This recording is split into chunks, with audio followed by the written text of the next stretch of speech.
Hi, I'm Jackie, the artist behind Jackie Brown Creative. Today I'm going to show you how I attach my acrylic paintings to a floater frame.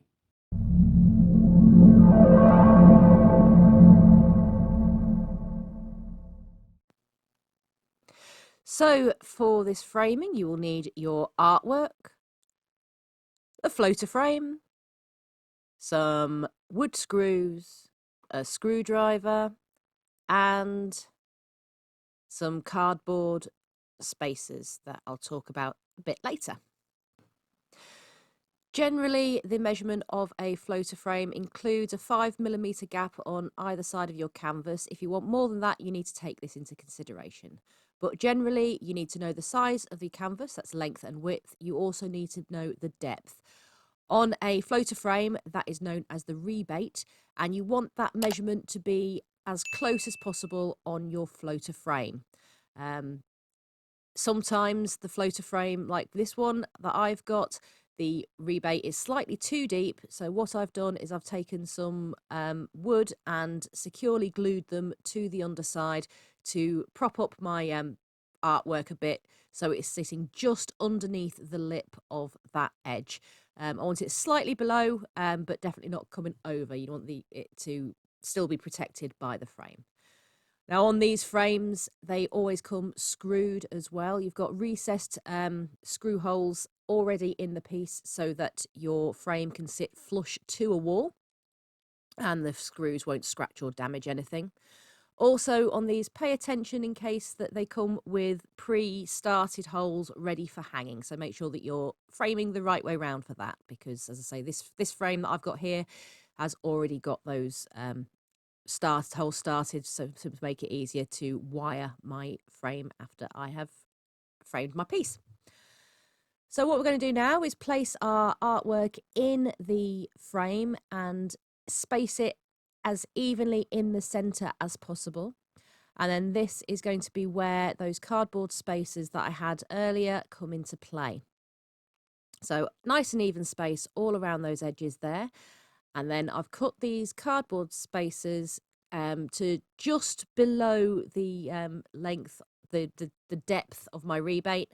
And I've got 2 or 3 pieces in there to make the gap even on either side. This is going to hold my artwork in place so that when I come to attach it to the frame, it's not going to move. I know it's going to be secure exactly where I need it to be. So I'm popping these pieces in. I'm doing one side first, then going to the opposite side to make sure that my gap is as even as I can possibly make it. And this will hold it in place and save for annoyance later and having to readjust once I've already screwed the piece in. So I'm doing that because my piece is only small. I'm just doing it at the corners. If I had a larger piece of artwork, I'd do a few of these across the length and the width, just to make sure that everything stays as evenly spaced as possible.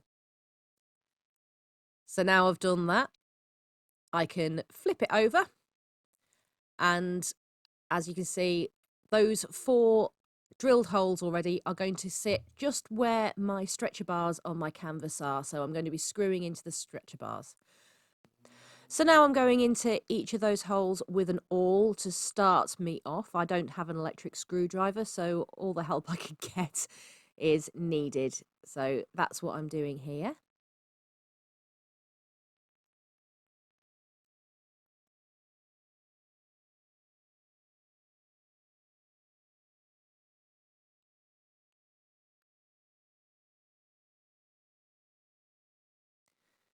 And now I'm going to go through and attach my artwork to the frame with those screws.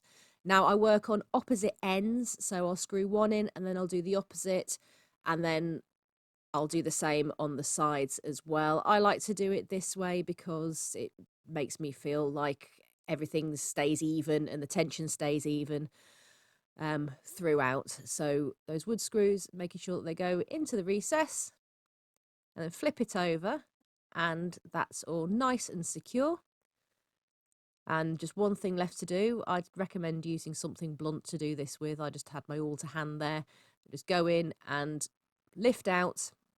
You'll space the cardboard all the way around. I'm working off camera there, sorry about that.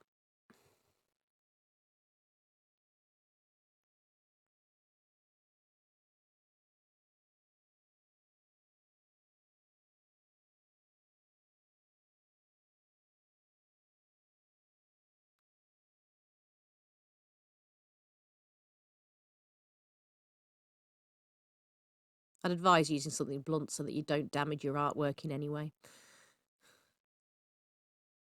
And there we have it. Nicely even spaced mounting there of my artwork inside that frame. So just pull out a bit now so you can see a bit better. And I think it just adds that little bit extra to, especially your smaller pieces, so that they look better on display. And there it is. That's my final piece. And that's it for this one. I hope you enjoyed today's video. Please leave me a thumbs up. If you'd like to see more, don't forget to subscribe and hit that bell icon. That way you'll be notified of any new content that I post. For now though, bye guys.